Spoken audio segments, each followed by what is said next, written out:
नमस्कार दोस्तों। जय मां दुर्गा, जय माता रानी। प्रिय भक्तों, नवरात्रि के पावन अवसर पर मां दुर्गा की कृपा आप पर और आपके परिवार पर सदैव बनी रहे। मां दुर्गा की शक्ति आप में हो, दुखों का नाश हो और खुशियों का वास हो। दोस्तों, नवरात्रि की आप सभी को हार्दिक शुभकामनाएं। दोस्तों, माता के कई रूप है और मां का हर रूप ही भक्तों को सुख, समृद्धि और शक्ति देने वाला है। अपने भक्त के एक छोटे से प्रयास से ही मां तुरंत प्रसन्न होकर उसकी झोली खुशियों से भर देती है। वहीं उसकी छोटी सी भूल भी कई बार उन्हें नाराज कर जाती है। अर्थात जितनी जल्दी मां प्रसन्न होती है उतनी ही जल्दी रुष्ट भी हो जाती है।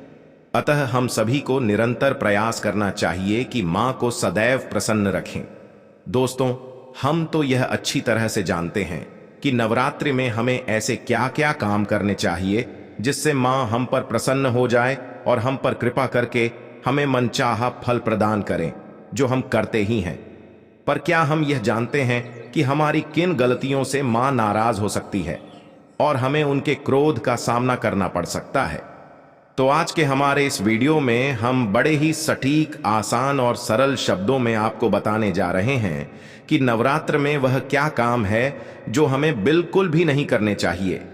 तो दोस्तों, इस वीडियो को अंत तक जरूर देखें और देखिए कि अनजाने में पहले कभी आपसे यह गलतियां तो नहीं हो रही थी और कहीं इन्हीं गलतियों की वजह से आप मां की कृपा से वंचित हो रहे थे और सारे जतन करके भी मां आप पर खुश नहीं हो रही थी।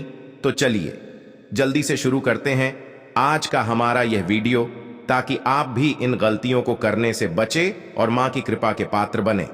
लेकिन दोस्तों, उससे पहले हे मां दुर्गा, हम आपसे हाथ जोड़कर प्रार्थना करते हैं कि हे मां दुर्गा, आपके इस वीडियो को जो भी लाइक और चैनल को सब्सक्राइब करें और कमेंट बॉक्स में 5 बार जय मां दुर्गा लिखे, उसके जीवन में कभी दुख दर्द मत आने देना। दोस्तों, सबसे पहली और महत्वपूर्ण बात तो यह है कि मां आपको व्रत या पूजा पाठ करने पर मजबूर नहीं करती, परंतु यदि आप कर ही रहे हो तो अपनी संपूर्ण श्रद्धा, भक्ति और विश्वास से करें। मां की आराधना करते समय मन में किसी भी प्रकार की शंका या दुर्भावना बिल्कुल भी ना करें, क्योंकि जिस मन में शंका या दुर्भावना होती है वह मन शांत नहीं हो सकता और अशांत मन से पूजा पाठ करने में कोई भी तुक नहीं है। मन में मां के प्रति हमेशा सम्मान की भावना रखें। दूसरी बात, नवरात्रि में किसी भी प्रकार के अपशब्दों का प्रयोग अथवा गाली गलौज, झूठ, चुगली, बुराई इत्यादि बुरी बातों को मुंह से निकालने से बचना चाहिए, क्योंकि जिस मुख से हम माता का पवित्र नाम, स्मरण, मंत्र जाप और आरती इत्यादि करते हैं, उस मुख से निकलने वाले शब्द भी पवित्र होने चाहिए। तीसरी बात, नवरात्रि में हर तरह के मांस और तामसी आहार तथा शराब और तंबाकू आदि का सेवन कतई नहीं करना चाहिए, क्योंकि इससे मनुष्य का अपने मन और मस्तिष्क पर नियंत्रण नहीं होता है। तामसी आहार शरीर में उष्णता का निर्माण करता है, जिसका प्रभाव सीधा हमारे हृदय पर पड़ता है, और शराब, तंबाकू इत्यादि के क्या दुष्प्रभाव हमारे शरीर पर होते हैं, इनसे हम भली भांति परिचित हैं। इसलिए जहां तक संभव हो सात्विक भोजन का ही सेवन करें, खासकर खट्टी चीजें खाने से परहेज करें।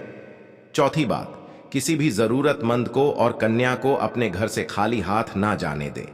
किसी की मदद करने से मां यूं ही बहुत प्रसन्न होती है और जरूरतमंद की मदद करने पर तो मां की कृपा आप पर अवश्य ही होगी। और कन्या तो मां का ही रूप होती है। इन दिनों में मां कन्या के रूप में विचरण करती है। अतः यदि कोई कन्या हमारे घर से खाली हाथ चली गई तो समझो मां को ही हमने खाली हाथ भेज दिया। तो जिस मां ने हमें इतना सामर्थ्य दिया है कि हम किसी के लिए कुछ कर सके तो जरूर करें, अन्यथा मां को यह बात अच्छी नहीं लग सकती। पांचवी बात, इन दिनों में बाल ना कटवाए, दाढ़ी ना बनाए और नाखून नहीं काटे, क्योंकि बाल और नाखून को बढ़ने में हमारे शरीर की ऊर्जा का प्रयोग होता है और इस समय उपवास आदि करने वाले लोगों को शक्ति की बहुत आवश्यकता होती है। छठी बात, चमड़े की वस्तुओं जैसे बेल्ट, पर्स इत्यादि के उपयोग से बचे, क्योंकि इसे पशुओं को मारकर बनाया जाता है, जो मां को कभी भी अच्छा नहीं लगेगा। सातवीं बात, कलश या अखंड दीपक को यदि घर में रखा है तो उसे छोड़कर घर को बंद करके जाना नहीं चाहिए।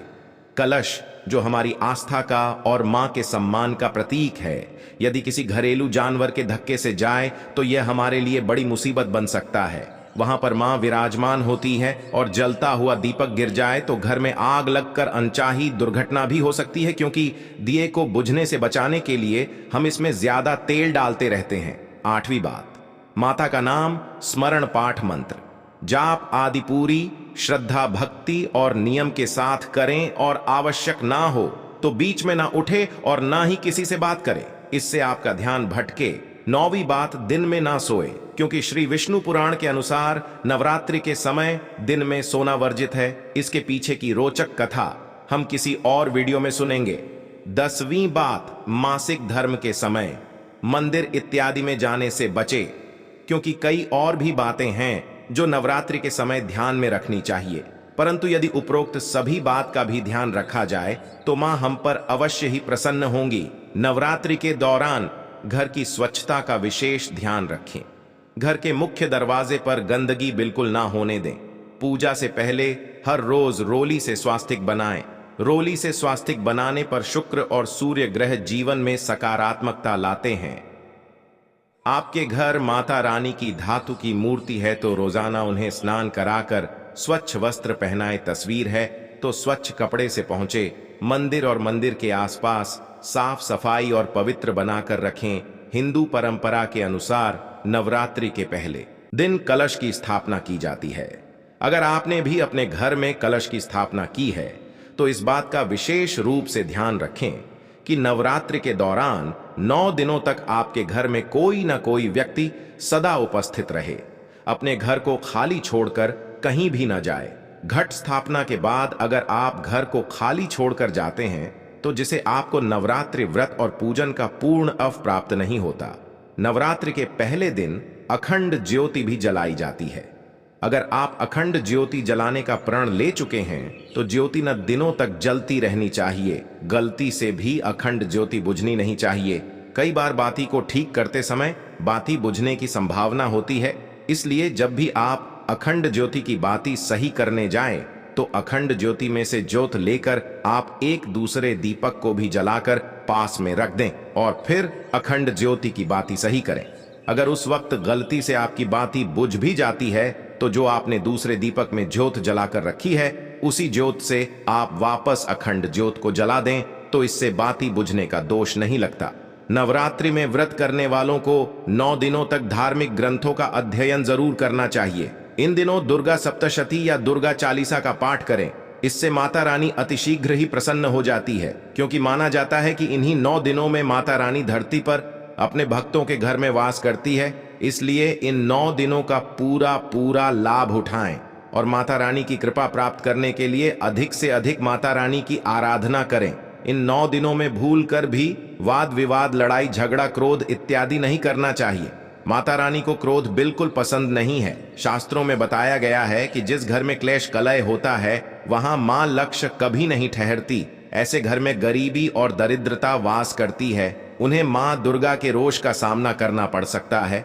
हमारी संस्कृति में कन्याओं को मां दुर्गा का स्वरूप माना गया है, इसलिए नवरात्रि में कन्या पूजन का बड़ा ही महत्व माना जाता है। नवरात्रि के व्रत और पूजन कन्या पूजन के बिना अधूरे माने जाते हैं, इसलिए नवरात्रि के दौरान भूलकर भी किसी कन्या या महिला का अपमान ना होने दें। उन्हें दुख ना पहुंचाएं, उनका पूरा सम्मान करें, नहीं तो मां दुर्गा नाराज हो जाती है।